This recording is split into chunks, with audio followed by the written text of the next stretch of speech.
Assalamualaikum warahmatullahi wabarakatuh. Alhamdulillah wassalatu wassalamu ala Rasulillah Sayyidina Muhammad ibn Abdullah la haula wala quwwata illa billah. Qala Allah Ta'ala fil Qur'anil Karim, ya ayyuhalladzina amanu kutiba alaikumus shiyam kama kutiba alal ladzina min qablikum la'allakum tattaqun.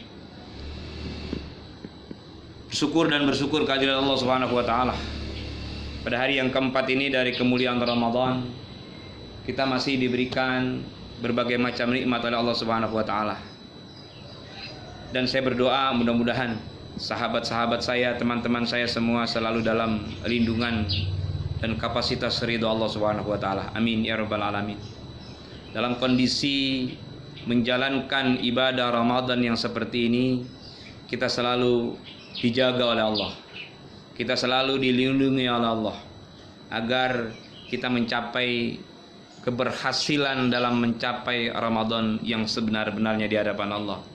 Agar nanti kita termasuk pada manusia-manusia la'allakum tattaqun. Amin ya rabbal alamin. Bersalawat kepada baginda Rasul sallallahu alaihi wasallam dengan mengucapkan Allahumma shalli ala Muhammad wa ala ali sayyidina Muhammad. Melalui pendopo zikir Hajat Center ini di hari yang keempat, kami ingin mengemukakan satu stimulus keberagamaan tentang bagaimana menyelesaikan ibadah Ramadan dengan baik. Kalau kemarin kita membicarakan mengenai bagaimana puasa itu adalah satu progres yang Allah berikan dengan kalimat as-saumu li wa ana azibi. Jadi puasa itu adalah tugas Allah untuk kepada manusia dan Allah yang akan menilainya.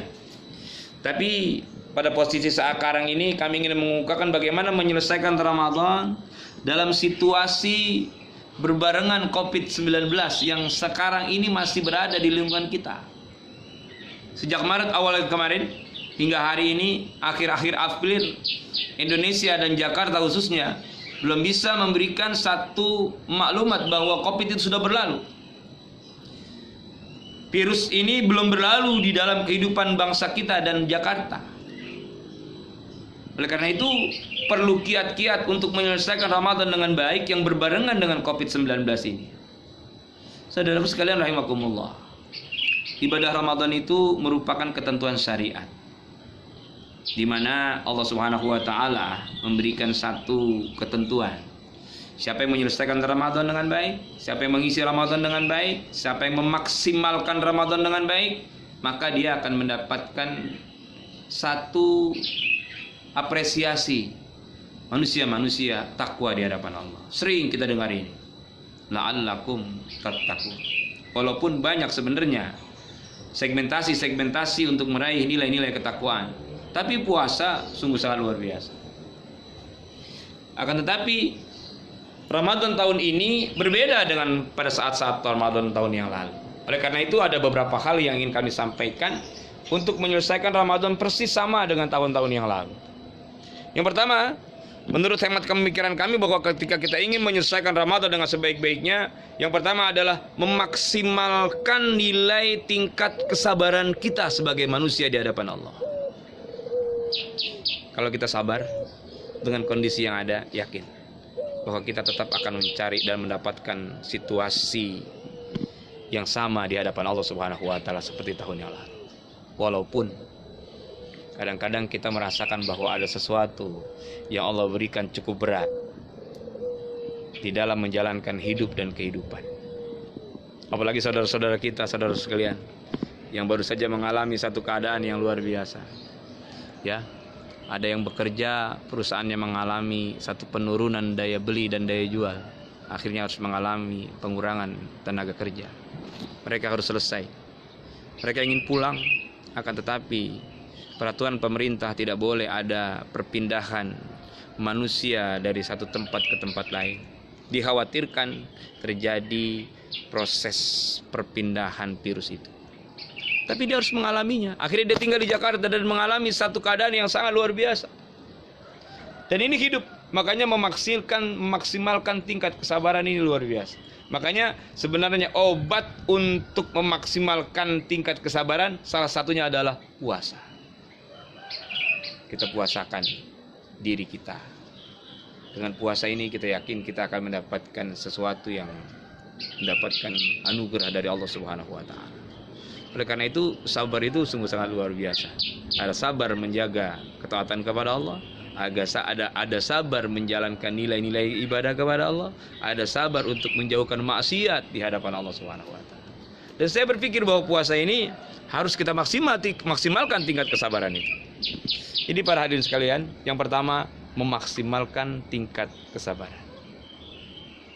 Yang kedua, memaksimalkan tingkat keridhaan kepada Allah. Kita ridho. Allah kasih ini pasti ada hikmahnya. Tidak ada sesuatu yang Allah berikan di permukaan muka bumi ini yang tidak ada hikmahnya. Pasti ada hikmahnya. Ya, ada hikmahnya. Secara bahasa sederhana, seorang bapak yang jarang memimpin sholat tarawih di rumahnya karena Ramadan, karena social distancing dan physical distancing, maka dia harus memimpin tarawih, menjadi imam terhadap istri dan anak-anaknya. Ini hikmah. Oleh karena itu ada yang belajar. Ada yang WA kepada saya, bagaimana Ustadz memimpin proses imam pada saat sholat tarawih hari ini. Akhirnya kita bimbing. Akhirnya memaksakan diri untuk melakukan proses itu. Dan itu hikmah. Jadi dua hal ini penting. Yang pertama memaksimalkan kesabaran, yang kedua memaksimalkan keridhaan. Jangan di dalam diri kita ini lahir perasaan bahwa Allah ini memberikan siksaan kepada kita. Jangan. Ya. Ingat, kalau musibah itu kan kapasitasnya berdasarkan konteks konstitusi Al-Quran kan. Idza asobatkum min musibah bima kasabat aidikum. Musibah itu karena kamu, hai manusia. Bima kasabat aidinas, karena kamu, hai manusia. Mungkin ada kezaliman, ada kelaliman yang dilakukan oleh kamu kayak manusia ketika Allah Subhanahu wa taala jadikan musibah ini. Tapi dalam konteks peradaban manusia, memang per 100 tahun akan ada hal seperti ini. Ya, saya dapat referensi dari Profesor Dede Rosada bahwa manusia itu pernah mengalami 100 tahun yang lalu hal seperti ini. Musibah besar, bahkan sampai 2,5 juta orang yang wafat karena satu musibah. Jadi para hadirin rahimakumullah, hikmahnya adalah tetap maksimalkan kesabaran, tetap maksimalkan rasa ridho kepada Allah Subhanahu wa taala. Kita yakin kualitas ibadah kita sama dengan kualitas ibadah kita pada tahun-tahun yang lalu. Melalui pendopo zikir, hajat center, terus kita berbuat, terus kita beramal. Mudah-mudahan amaliyah kita diterima oleh Allah Subhanahu wa taala.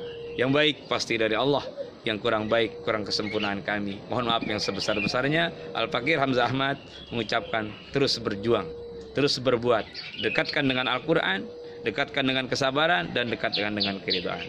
Assalamualaikum warahmatullahi wabarakatuh.